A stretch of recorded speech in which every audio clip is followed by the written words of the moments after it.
pembelajaran pada hari ini? Siap, Bu. Siap, Bapak sekalian.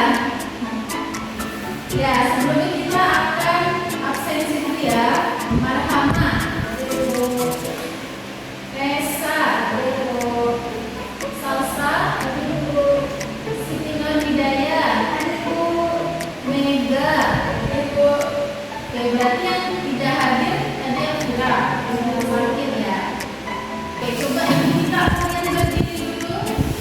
Kita sebelum mulai pembelajaran, kita SBD dulu ya, biar tambah semangat. Sekarang kita coba ya.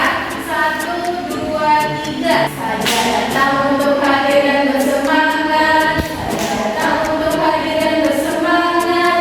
Saya datang untuk hadir, hadir untuk datang. Saya datang untuk hadir dan bersemangat. Oke, sekarang ya, sudah siap semuanya ya untuk pembelajaran. Oke, sebelumnya ada yang tahu nggak tentang materi pembelajaran kita pada minggu lalu? Ya, apa ya? Benar. Oke, apa yang kalian ketahui tentang sumber hukum Islam? Sumber hukum Islam adalah segala sesuatu yang dijadikan dasar atau pedoman dalam menetapkan hukum Islam, Bu. Ya, bagus sekali, benar ya. Jadi sumber hukum Islam itu segala sesuatu yang dijadikan dasar sebagai pedoman dalam menentukan hukum Islam. Ya. Apakah hari ini kalian sudah membaca Al-Quran?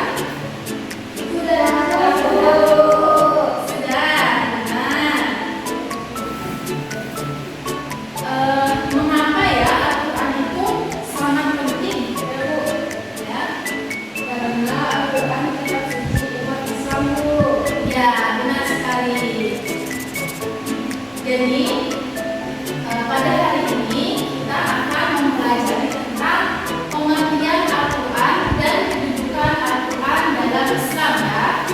Nah, Ibu harap setelah mempelajari materi pada hari ini, kalian dapat menguraikan definisi Al-Quran serta dapat menerangkan fungsi dan kedudukan Al-Quran sebagai sumber hukum Islam, lalu dapat menunjukkan kesadaran tentang pentingnya dalam mempelajari Al-Quran dan dapat menerapkan Al-Quran yang dapat dijadikan sebagai sumber hukum Islam ya dalam kehidupan sehari-hari.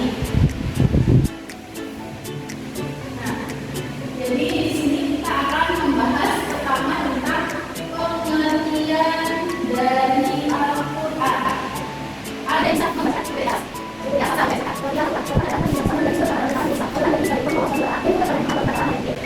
Jadi contohnya apabila kalian dalam kehidupan sehari-hari ingin memutuskan suatu permasalahan, maka kalian harus mencari tahu dulu dan sumbernya itu silakan kalian bisa cari dari Al-Quran. Nah, jika kalian bingung, kalian bisa menanyakan kepada guru kalian di sekolah ya atau ustaz kalian. Nah, jadi Al-Quran itu adalah kitab suci bagi umat Islam yang mana di sini dijadikan sebagai sumber utama hukum Islam ya. Nah, sekarang Ibu mau bertanya, kan tadi sudah dijelaskan mengenai pengertian dan kedudukan dari Al-Quran ya. Nah, jadi apa sih yang menjadikan Al-Quran itu penting bagi umat Islam? Oke, boleh silakan. Karena Al-Quran ini diturunkan kepada Nabi Muhammad melalui perantara wahyu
4. Sumber hukum Islam.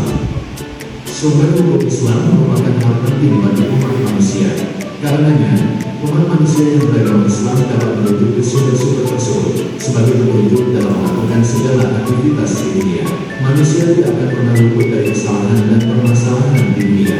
Maka dari itu, Allah memberikan hukum Islam yang bisa dijadikan pedoman serta pegangan umat Islam di dalam menentukan hukum fikih. Mazhab Ahlussunnah wal Jamaah Aswaja bersumber kepada 4 pokok sumber hukum Islam. 1. Al-Quran. Al-Quran merupakan sumber utama dan pertama dalam pengambilan hukum. Karena Oke, dari video tadi dapat kita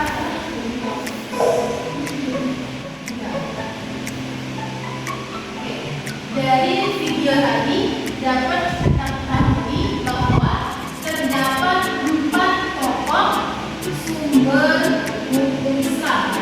Yang pertama tadi apa? Al-Quran.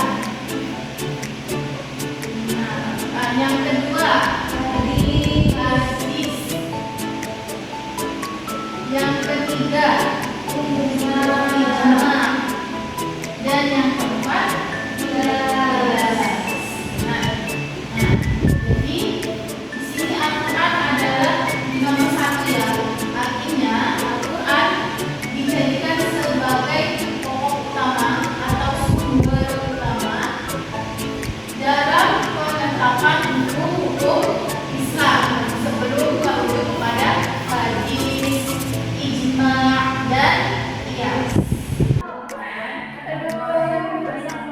Tolong jangan ribut ya, diperhatikan penjelasan Ibu.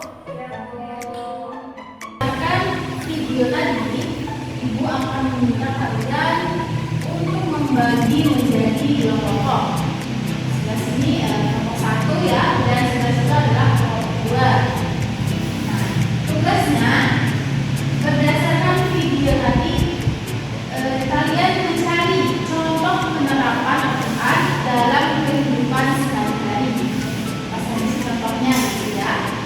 Oke, silakan kalian berunding dengan masing-masing kelompoknya. Apakah ada yang dibingungkan? Ya. Benar, mencari dari Al-Quran saja. Ya. Kelompok 2 ada yang mau ditanyakan atau dibingungkan? Tidak ada. Selesai, karena sudah selesai, kita akan mempresentasikan ya hasil diskusi kalian tadi. Dimulai dari kelompok 1.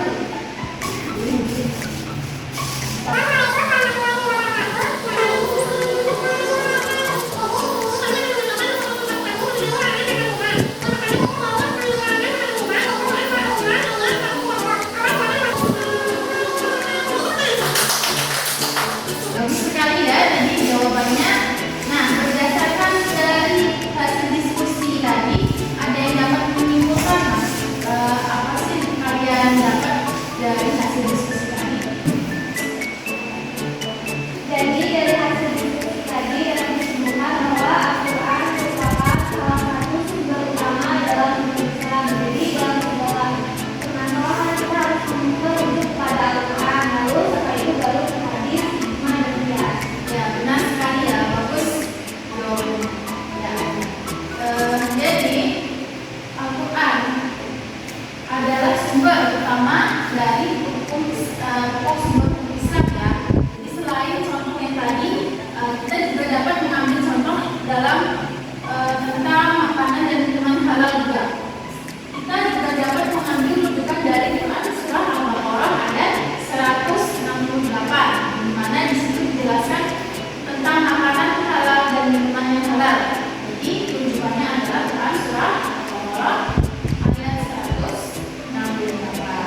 pembelajaran minggu depan kita akan mempelajari tentang hadis ya sebagai sumber hukum Islam. Nah, silakan kalian pahami, cari tahu dulu di rumah mengenai materi yang akan kita bahas pada minggu selanjutnya.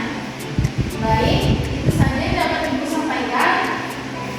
Marilah kita akhiri pembelajaran hari ini dengan mengucapkan hamdalah.